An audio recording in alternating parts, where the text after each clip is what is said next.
भारत जब 1947 में आज़ाद हुआ, उसके बाद भारत का एक संविधान बना दिया गया।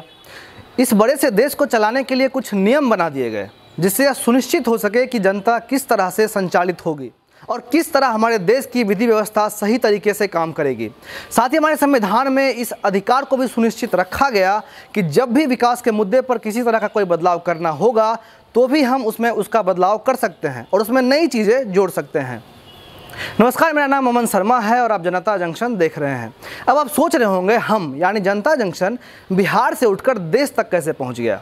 दरअसल बिहार से पूरे देश तक पहुंचने का मकसद था आपको यह चीज़ बताया जा सके कि बिहार का जो लोकतंत्र है वह अन्य किसी राज्य के लोकतंत्र से अलग नहीं है। बिहार में जो सरकार बनाने के नियम हैं वह भी अन्य किसी राज्य के नियम से अलग नहीं है। लेकिन यह हर चीज़ इस बात पर निर्भर करता है कि हमारे राज्य का जो जन नेता होता है वह अपनी राजनीति किस धारणा के साथ करता है। किसी राज्य का नेता इस बात पर चुनाव नहीं लड़ सकता कि मैं अगर किसी फला जाति का हूं तो मैं चुनाव में खड़ा होकर जीत जाऊं और फिर जब तक चुनाव जीतूं तब तक जनता के पैसे को लूटकर अपनी रजाई में रूही की जगह पैसे भर दूं। लेकिन फिर यह सवाल करना जरूरी है कि लोकतंत्र का मतलब क्या है। अब आप इस पर 4 मिनट सोचें या 4 दिन, जवाब निकलकर यही आएगा कि लोकतंत्र का मतलब होता है जनता जो चाहेगी वही होगा। इसके बाद आपको यह सोचना चाहिए कि जब जनता का शासन है तो बिहार की राजनीति में जातिवाद, परिवारवाद, पूंजीवाद और अनुशासनहीनता कहाँ से आ गई। इसके निष्कर्ष पर मैं आपको पहुंचाता हूं। इसका निष्कर्ष साफ शब्दों में यह है कि आपने अपने राज्य की राजनीति में जातिवाद, परिवारवाद, पूंजीवाद और अनुशासनहीनता को फलने फूलने का अवसर दिया। अगर आप मुसलमान हैं तो आप सोचते हैं कि आपके विधानसभा या लोकसभा से जो कोई उम्मीदवार खड़ा हो वह मुसलमान हो। कोई अगर यादव है तो वह सोचता है कि मेरे यहाँ का उम्मीदवार यादव हो।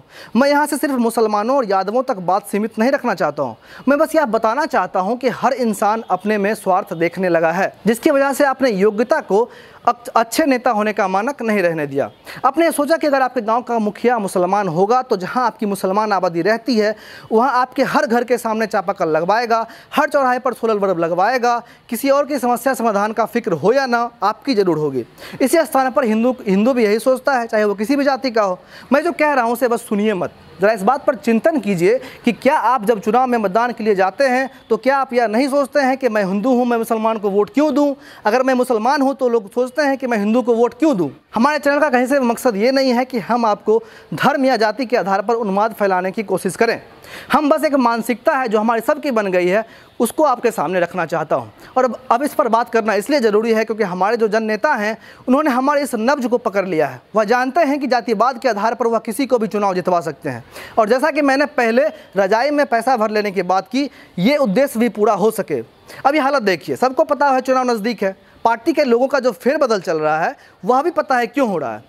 लालू प्रसाद यादव के बेटे जब इस बात का ट्वीट करते हैं कि उनके नेता विश्वासी हैं, अपने पार्टी के प्रति जागरूक हैं, तो दूसरी तरफ उसी आरजेडी के 5 एमएलसी विधायक जब एक बार पार्टी छोड़कर किसी दूसरे पार्टी में चले जाते हैं, पार्टी का एक सीनियर सदस्य भी इस्तीफा दे देता है। फिर लालू यादव उन्हें समझाते हैं कि आप बुजुर्ग हैं, आप ऐसा मत करिए। कहीं ना कहीं यह सारी चीज़ें इस बात का इशारा करती हैं कि चीज़ें अब स्वार्थ के हिसाब से बदलने लगी हैं। तेजस्वी यादव और तेज प्रताप यादव इस बात से खुश रहते हैं कि रामा सिंह उनके पार्टी में शामिल हो रहे हैं। वहीं दूसरी तरफ इस बात का उन्हें बिल्कुल भी फर्क नहीं पड़ता कि रघुवंश प्रसाद सिंह ऐसे साफ छवि के नेता उनके पार्टी को टाटा बाय बाय कर गए।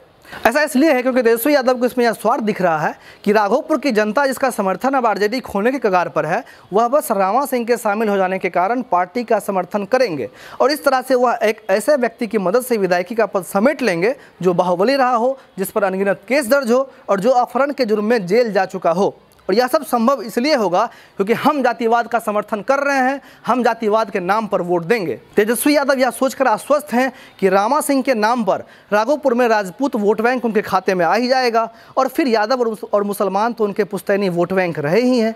यहाँ पर इस बात का जिक्र कर देना भी सही होगा कि तेजस्वी के इस फैसले का समर्थन लालू प्रसाद यादव कहीं से भी नहीं कर रहे हैं। लेकिन फिर ये बताइए कि लालू के विपरीत यह सब चीज़ें क्यों हो रही हैं। क्या अब लालू यादव को इस बात का पछतावा नहीं होना चाहिए कि उन्होंने राजनीति में वंशवाद को बढ़ावा क्यों दिया। और क्या हम बॉलीवुड के फैले वंशवाद का ही सिर्फ विरोध करेंगे, राजनीति के वंशवाद का नहीं, क्योंकि हम तो अपने वोट जातिवाद के नाम पर फिक्स किए बैठे हैं। हमें से कोई फर्क नहीं पड़ता कि कौन आ रहा है कौन जा रहा है। हमें बस पार्टी से मतलब है और जातिवाद से मतलब है। हमारा वोट फिक्स है, हम उसी को वोट देंगे जिसे हम सालों से देते आ रहे हैं। बिहार का साक्षरता दर 65% के करीब है। मुझे व्यक्तिगत रूप से ये लगता है कि 100 में से 65 लोगों को तो कम से कम अब अपनी मानसिकता बदल लेनी चाहिए और फिर चुनाव जीतने के लिए तो 50% से एक अधिक वोट ही पर्याप्त हैं। बिहार के लोगों को यह चीज़ें सोचनी चाहिए और अमल में लानी भी चाहिए। बाकी अगर ऐसा नहीं हुआ तो फिर जो चल रहा है वो तो चलेगा ही, पर आने वाले समय में परिस्थितियां और भी विपरीत होंगी। अगर आपको इन चीज़ों में बदलाव लाने की ज़रूरत समझ में नहीं आती तो घर में बैठिए और सरकार को कोसते रहिए और हर 5 साल पर एक ऐसे ही सरकार का जातिवाद के नाम पर समर्थन कीजिए। आप एक्सप्लेनर देख रहे थे, मेरा नाम अमन शर्मा है। धन्यवाद।